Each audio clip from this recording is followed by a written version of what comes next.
Irmãos, diante de tantas coisas que têm assolado a nossa alma e o nosso coração nos dias que nós estamos vivendo, e de uma forma muito sóbria e equilibrada,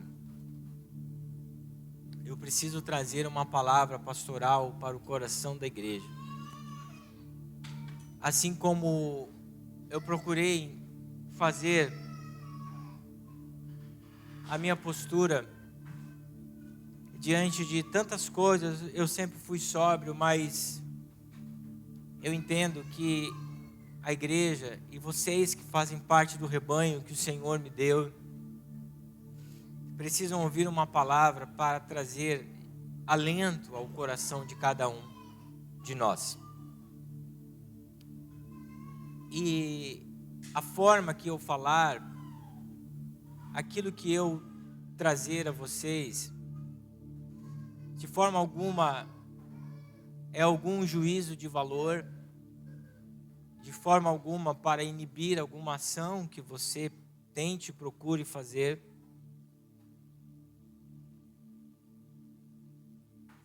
Eu entendo diante de algumas coisas que o meu pensamento possivelmente é igual ao seu, sobre quem foi eleito para a nossa nação, mas uma coisa eu preciso entender agora, que eu preciso me posicionar como igreja e orar. Tudo que você deve pensar, quem sabe salvo algumas exceções, sobre o que aconteceu, sobre quem foi eleito, eu possivelmente devo pensar igual você. Mas eu entendo que eu, como pastor, preciso trazer direcionamento para a igreja. Diante de tantos dias, onde as pessoas estão, parece que sem foco, sem direcionamento, com muito medo. Então eu quero que você abra comigo num salmo, eu acho que é o mais conhecido, se eu não me engano, Salmo 23. E nós vamos nessa manhã, em cima do Salmo 23, receber algumas verdades da parte do Senhor para a nossa vida. Se todos puderem abrir o Salmo, ligar o Salmo, nós vamos ficar com ele aberto, vamos meditar na palavra do Senhor. E essa palavra vai trazer o alimento que cada um de nós estamos precisando, diante de dias que têm chacoalhado as nossas estruturas. Salmo 23, Salmo de Davi, nos fala o seguinte: o Senhor é o meu pastor e nada me faltará. Ele me faz repousar em pastos verdejantes. Leva-me para junto das águas de descanso. Refrigera-me a alma. Guia-me pelas veredas da justiça por amor do seu nome. Ainda que eu ande pelo um vale da sombra e da morte, não temerei mal algum, porque tu estás comigo. O teu bordão, o teu cajado me consola. Prepara-me uma mesa na presença dos meus adversários. Unge a minha cabeça com óleo. O meu cálice transborda. Bondade e misericórdia certamente me seguirão todos os dias da minha vida, e eu habitarei na casa do Senhor para sempre. Esses últimos acontecimentos, meu irmão, têm me levado a muita reflexão. Mas a grande questão é, se eu, que busco os princípios do Senhor, e não somente eu, mas todos nós que buscamos os princípios do Senhor, se andarmos na direção da nossa carne, se andarmos na direção dos nossos pensamentos, nós podemos cair no erro de pecarmos. Nós podemos cair num erro de tirar a nossa confiança, que precisa ser depositada apenas em uma só ou em um só ser da nossa vida. Então, diante dessas várias reflexões, a primeira e a única que eu quero expressar a vocês, e é uma palavra pastoral, e eu tive muitas perguntas que me fizeram refletir, e algumas delas são: aonde está a confiança da igreja brasileira? E quando eu falo igreja, eu não falo denominações, eu falo sobre cada um de nós, que somos templo do Senhor. Aonde está a confiança da igreja brasileira? Isto é, no que a igreja de Cristo da nação brasileira tem crido. E principalmente, qual tipo de Salvador a igreja brasileira está esperando? E essa última reflexão, a nível de pergunta que eu faço, é que nós, como igreja, precisamos refletir qual tipo de Salvador a igreja de Cristo na nação brasileira está buscando, está esperando. Essa pergunta vai nortear todas as respostas que eu trago para vocês biblicamente.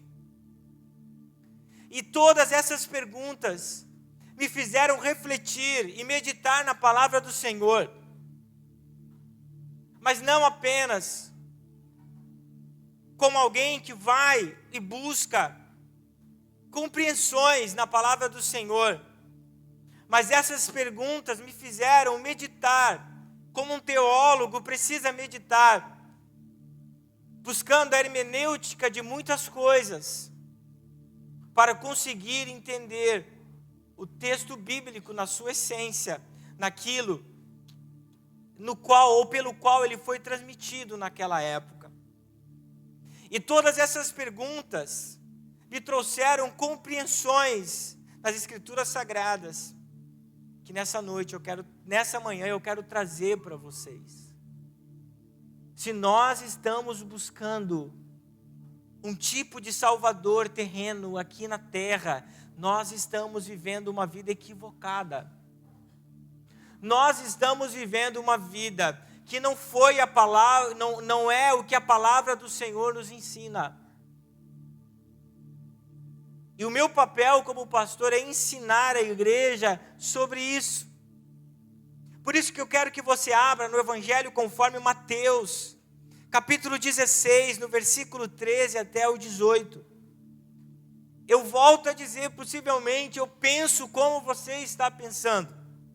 Mas, qual é o papel meu como igreja que eu preciso ter? Como eu preciso me posicionar diante de tantas coisas que têm acontecido com a nossa nação? Mateus 16, versículo 13 até o 18. Indo Jesus para a região da Cesareia de Filipe, perguntou aos seus discípulos: quem os outros dizem que é o Filho do Homem? E eles responderam: uns dizem que é João Batista, outros dizem que é Elias, outros dizem que é Jeremias ou um dos profetas. Ao que Jesus perguntou: e vocês, quem dizem que eu sou?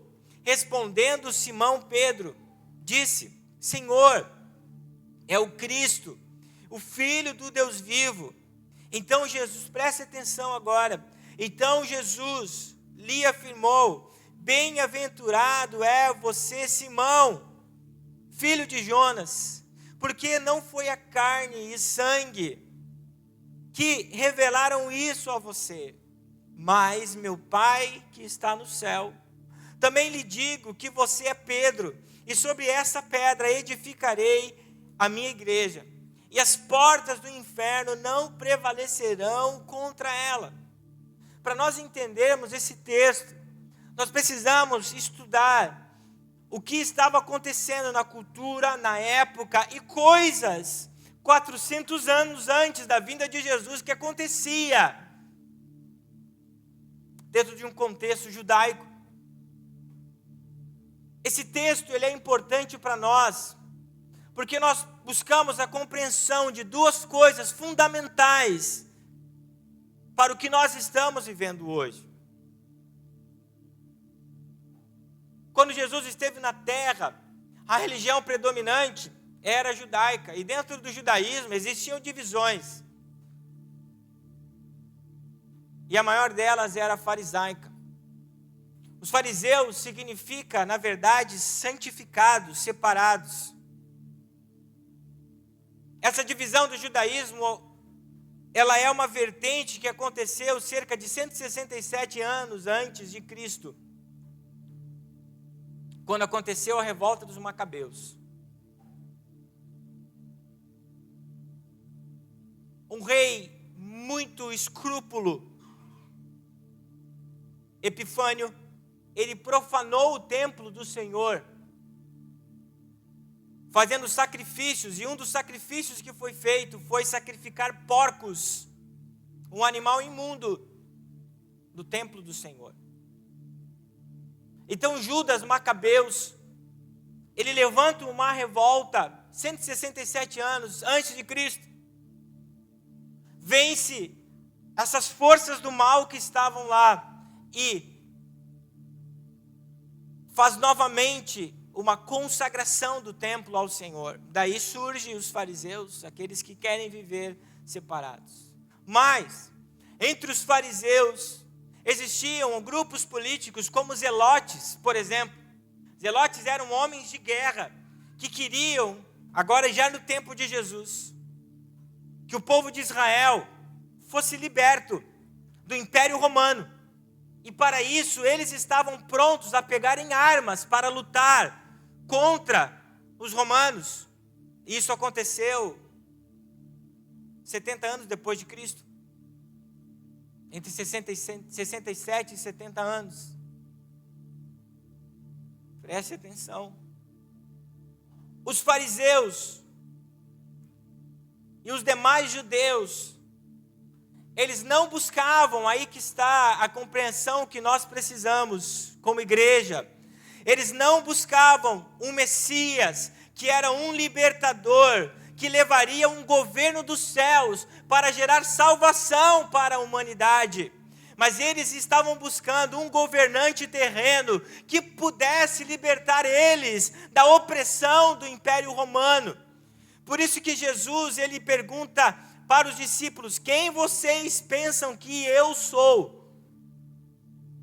Aí Pedro responde, mas preste atenção, Pedro respondeu certo: tu és o Cristo, o Filho do Deus vivo. Aí que vem a chave hermenêutica. Jesus, ele diz: não foi a carne que revelou para você, mas foi o Espírito que revelou.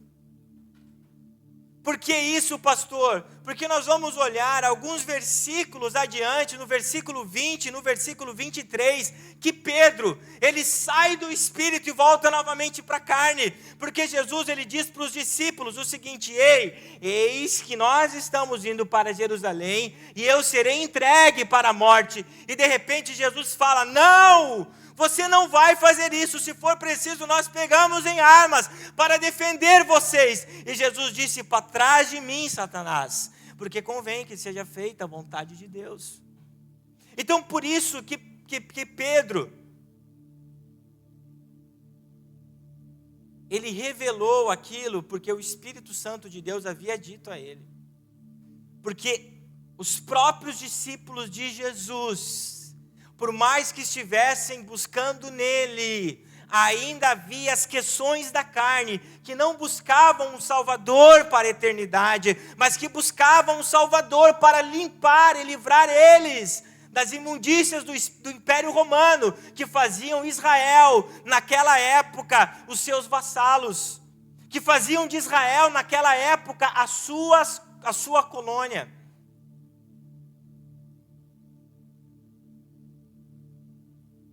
Que tipo de Salvador o povo hebreu estava buscando?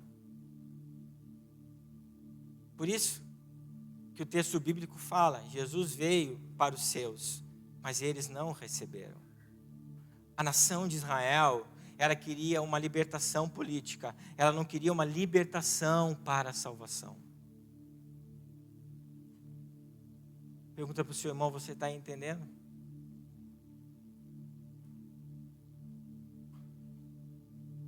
Então Jesus ele fala, Pedro, não foi o seu impulso carnal que trouxe a resposta para você. Às vezes, meu irmão, nós buscamos impulsos carnais, mas não é isso que Deus quer de nós.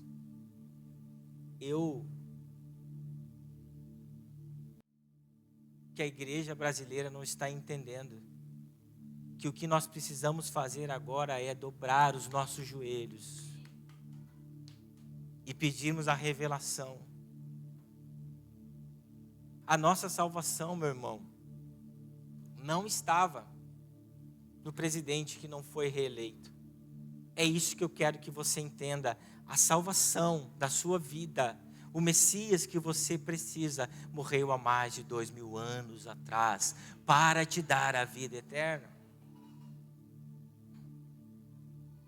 Só que a igreja brasileira tirou o foco de Jesus. Tirou o foco da salvação. Só olhou para homens, vai vir a salvação de lá, vai vir a salvação de lá, de lá, de lá. A nossa salvação vem de Jesus, do eterno que livra as nossas almas. Pastor, e as tribulações, meu irmão, se você crê na Bíblia, tudo está acontecendo e está preparando o caminho para a volta de Jesus. Mas Jesus disse, as portas do inferno jamais vão prevalecer contra a igreja de Cristo. Se fechar a igreja, nós vamos para baixo da terra, meu irmão, mas jamais vamos deixar de crer em Jesus. É isso. Aí nós entramos para o Salmo 23.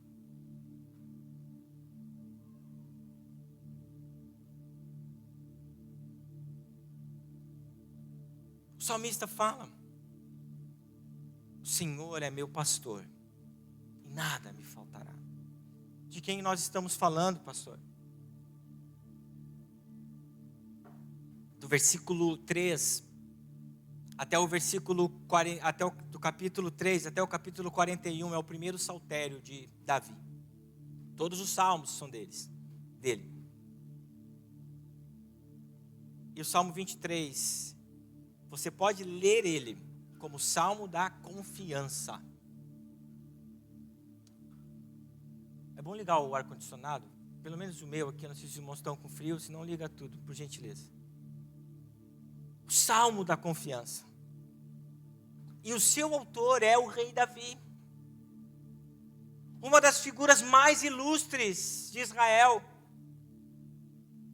Vou falar depois. Você é meu convidado para ir para Israel comigo, meu irmão.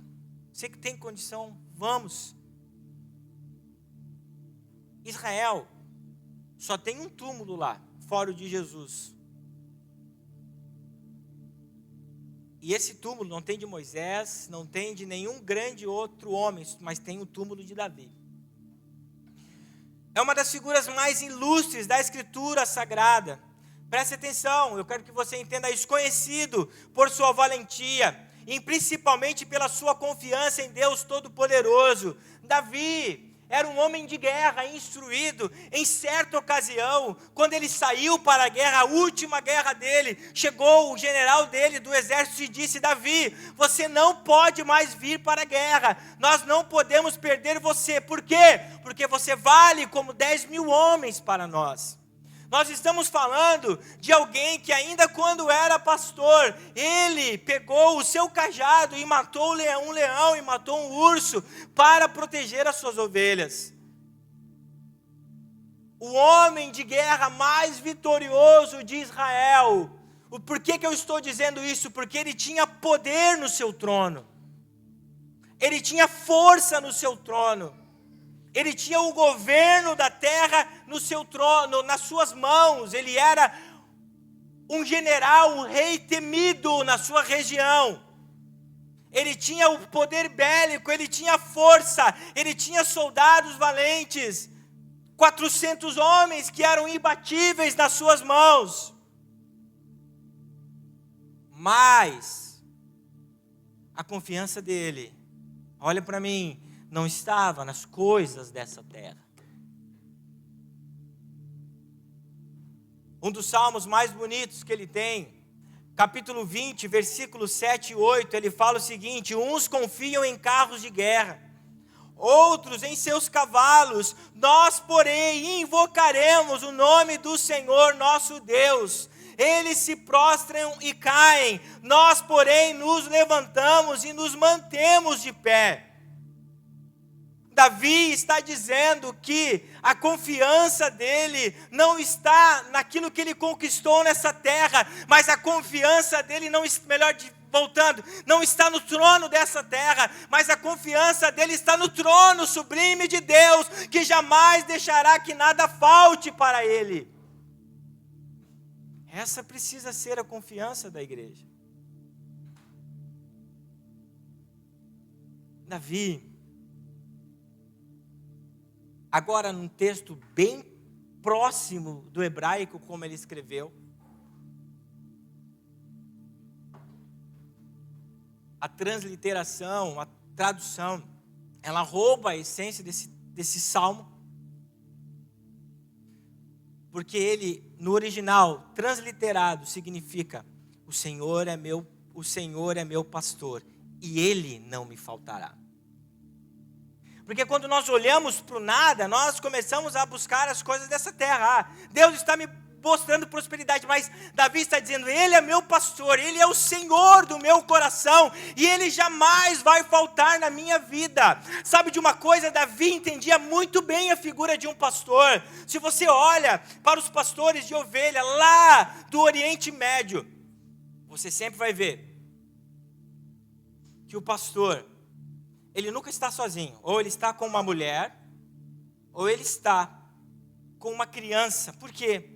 Porque a ovelha é tão apegada no seu pastor. Porque se, por exemplo, o pastor morrer, o pastor ficar doente, ela não ouve a voz de outro pastor, a não ser o dela. Então eles começam um processo de colocar um substituto, para que quando aquele pastor falte, as ovelhas elas não fiquem desprovidas. Um pastor que não for o pastor daquele rebanho não consegue levar as ovelhas para tomar água, para se alimentar, porque elas não obedecem. Então por isso que Davi ele está entendendo o que ele fala, ele diz: olha, o Senhor é o pastor da minha vida, e jamais Ele vai me faltar. Sabe por quê? Porque Davi entende muito bem isso, porque o pastor ele precisa ter um contato, um cuidado irrestrito com as suas ovelhas, meu irmão. Sabia? A ovelha ele é um animal muito assustado. Falo de um contexto do Oriente Médio, aquelas que são cuidadas por pastores. E sabe de uma coisa? Quando a ovelha não ouve mais a voz do seu pastor, por causa de uma mudança, ela é sacrificada. Porque lá eles cuidam das ovelhas por causa das lãs dela. A ovelha é tão sensível que até para tomar água ela se assusta com a sombra ou com o reflexo do seu rosto. Então muitas vezes o pastor ele tem que pegar a água e colocar sobre a boca da ovelha para que ela possa comer.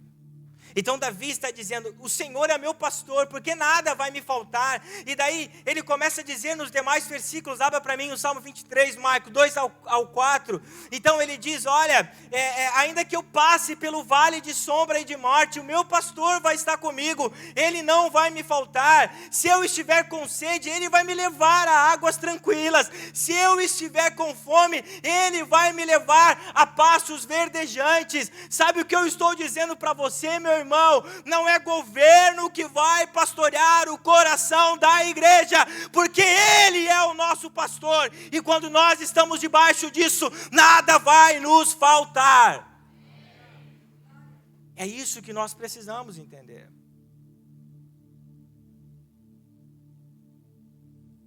Ele que pastoreia o seu coração, meu irmão. E nós estamos deixando governos pastorear o nosso coração.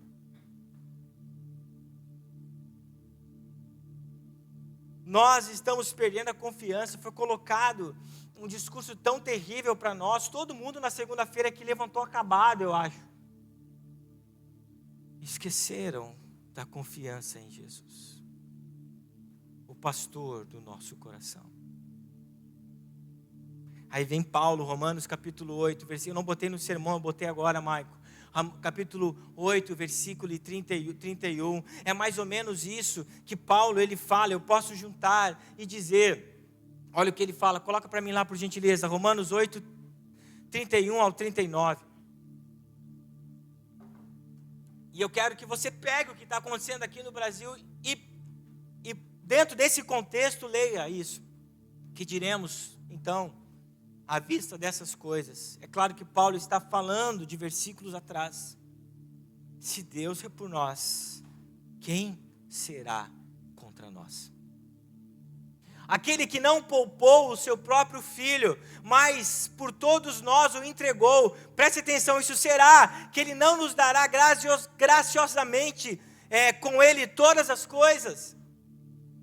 Quem intentará acusação contra os eleitos de Deus? Deus é quem os justifica. Quem nos condenará? É Cristo Jesus, quem morreu, ou melhor, quem ressuscitou, o qual está à direita de Deus e também intercede por nós. Quem nos separará do amor de Cristo?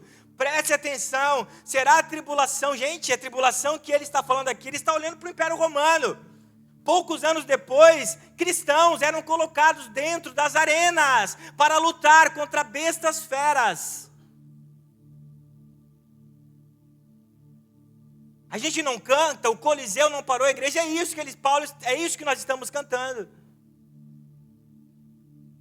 A tribulação, a angústia, a perseguição, a fome, a nudez, o perigo ou a espada. Como está escrito, por amor de ti, como está escrito, por amor de ti, somos entregues à morte continuamente, fomos considerados como ovelhas para o matadouro.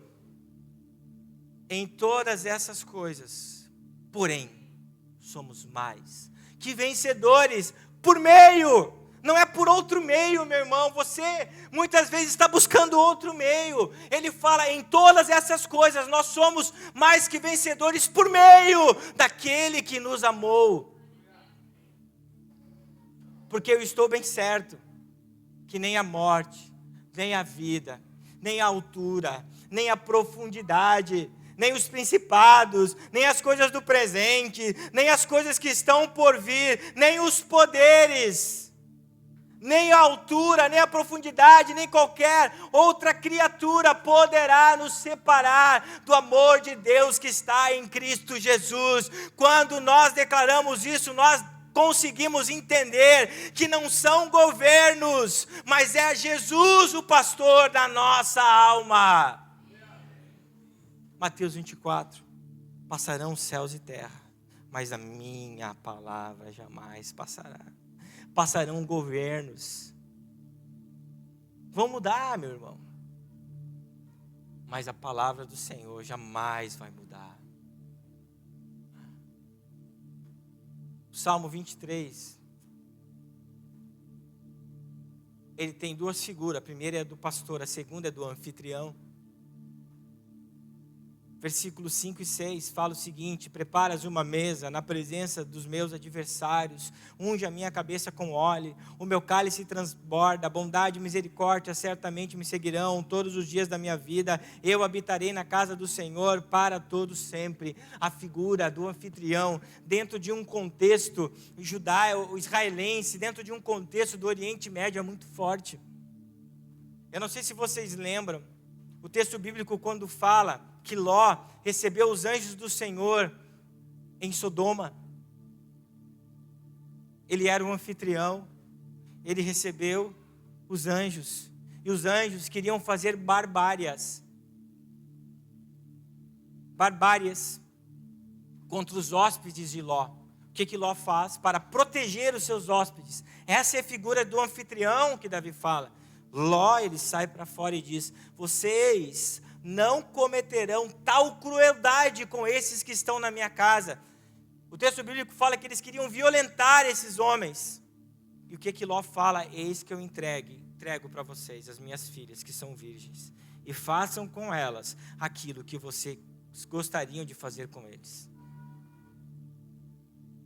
A figura do anfitrião que Davi fala é quando nós somos levados à casa desse anfitrião e somos protegidos por ele em todas as circunstâncias. Porque o texto bíblico, versículo 5 e 6, fala: preparas uma mesa perante os meus adversários. É como se os adversários de vocês estivessem enxergando, vendo você comer, vendo você ser tratado bem pelo anfitrião, mas não podem fazer nada, porque você está na casa daquele que guarda a sua vida.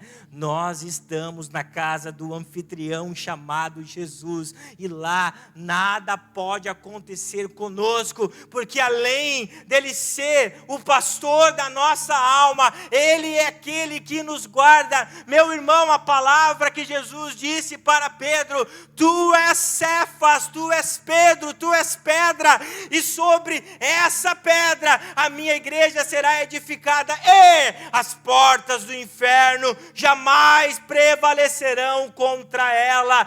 Creia na palavra do Senhor e não creia nos discursos que estão colocando no seu coração. Pergunta para o seu irmão se está entendendo isso. Finalizo, o ministério pode subir.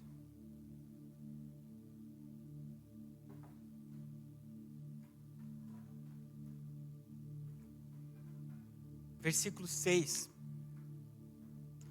Bondade e misericórdia certamente me seguirão todos os dias da minha vida, e habitarei na casa do Senhor para sempre. Existe uma promessa para aqueles que se permitem ser pastoreados pelo pastor e decidem morar na casa do anfitrião, que é Jesus. E essa promessa é bondade e graça e misericórdia seguirão nós por todos os dias da nossa vida. Presta atenção em mim. Hoje, você precisa declarar a soberania de Deus sobre todas as coisas. Daniel 7, 8. Versículo 7, capítulo 7, 8, fala sobre a profecia escatológica de Daniel, que se cumpriu de uma forma literal, 400 anos após isso. Mas há uma promessa para a vinda de Cristo também que está aqui. Daniel, ele viu governos fortes, preste atenção, olha para mim. Governos fortes, destruindo Israel. Ele teve 4 visões. A primeira estava falando sobre a Babilônia, a segunda sobre o Império Medo-Persa, a terceira sobre o Império Grego de Alexandre o Grande, e a quarta sobre o Império Romano. Eles destruíram as nações da terra, inclusive Israel. Preste atenção no que eu vou falar. Tronos se levantaram naquele contexto contra a casa do Senhor, que era Israel. E o anjo que traz a revelação da profecia para Israel, para Daniel, melhor dizendo, fala o seguinte, Daniel 7, 27. O reino, o domínio e a majestade dos reinos debaixo de todo o céu serão dados ao povo dos santos do Altíssimo. O seu reino será um reino eterno, e todos os domínios o servirão e lhe obedecerão. Daniel não fala sobre um reino terreno. Daniel fala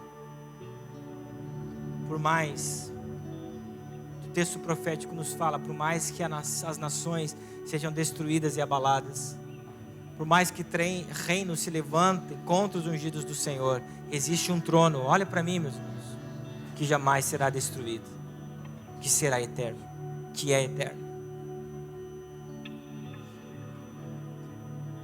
Você vai dizer, pastor,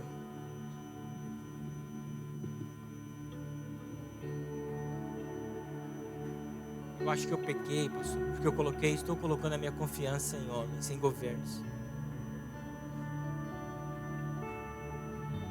Lutero, ele faz um comentário do versículo 5 do Salmo 23. Ele fala sobre o cálice transbordar, sobre essa embriaguez que existe na vida daqueles que estão alegres. Olha para mim em Jesus. Você vai dizer, pastor, eu fiquei triste. Tudo bem, meu irmão.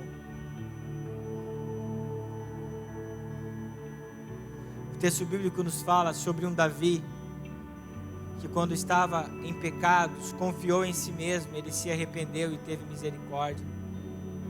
O texto bíblico fala de um Paulo que nos ensina a nos gloriar nas nossas tribulações. De um Paulo também que muitas vezes se abateu pelo que ele estava passando. Todos nós somos fracos. Todos nós somos pecadores. Todos nós caímos no erro de confiar em nós e em governos. Mas nós, como igreja de Jesus, temos o dever e o direito de nos arrepender e dizer, Senhor, a minha confiança está em Ti. Os reinos vêm e vão, mas o Teu trono jamais será abalado. Pastor, o que precisamos fazer? Ore para que o Senhor tenha misericórdia da nossa nação.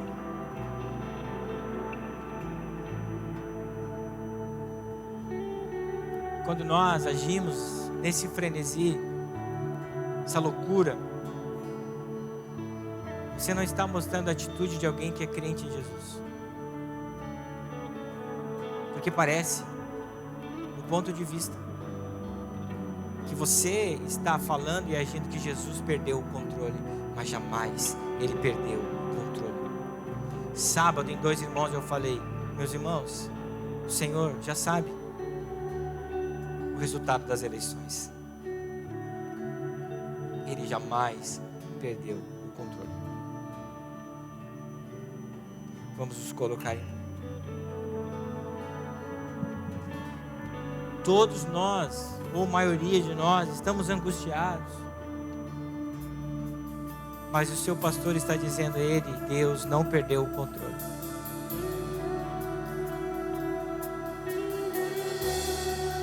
Se você olhar a história do cristianismo, imperadores que se levantaram, vá pesquisar quem foi Calígula.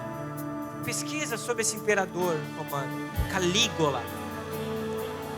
Mas a igreja continuou ainda na face da terra.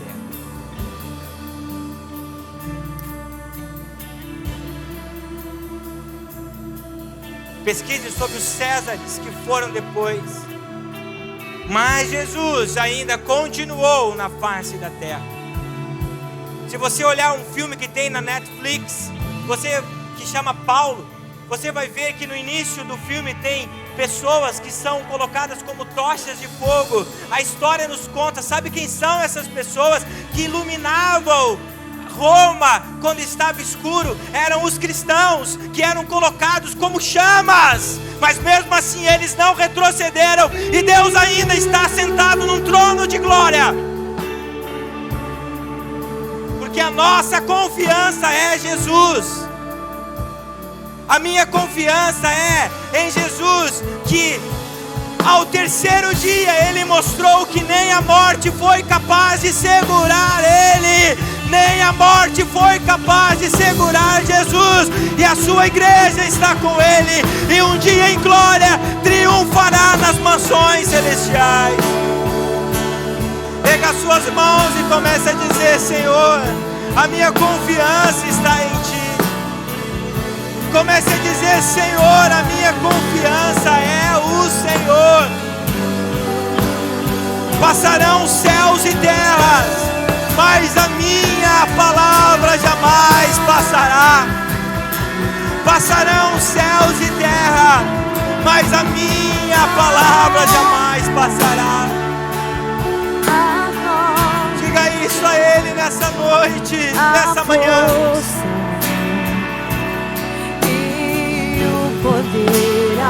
Nós somos a igreja que venceu em Cristo Jesus. Nós somos a igreja vencedora em Cristo Jesus. Diga a Ele. Diga a Ele a honra, a glória, a força e o poder ao Rei Jesus. todo o poder a Ti, Jesus. Ao Rei Jesus. Jesus, A honra, a Senhor, nós prestamos a Ti como igreja. O Deus da nossa salvação, o Deus que está sentado em um trono de justiça e de glória, que jamais será fim. O Senhor da nossa alma, o pastor dos nossos corações, o pastor do meu coração. Diga isso a Ele. Ele é o pastor do meu coração. glória, a força e o poder ao Rei Jesus, e o louvor Tu és o pastor do meu coração. ao Rei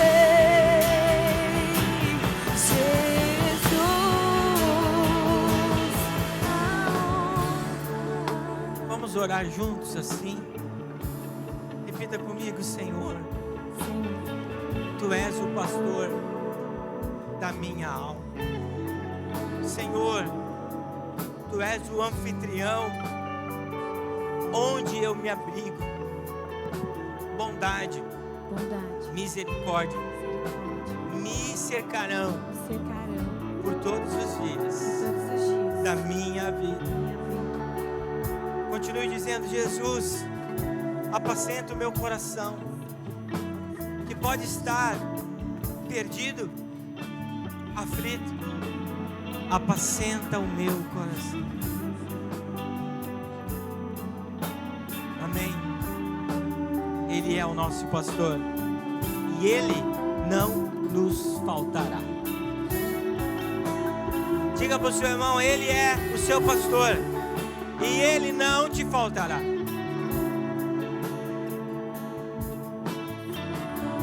Vamos sentar na mesa do Senhor nessa manhã. Podem distribuir a ceia. Quero convidar o pastor Milton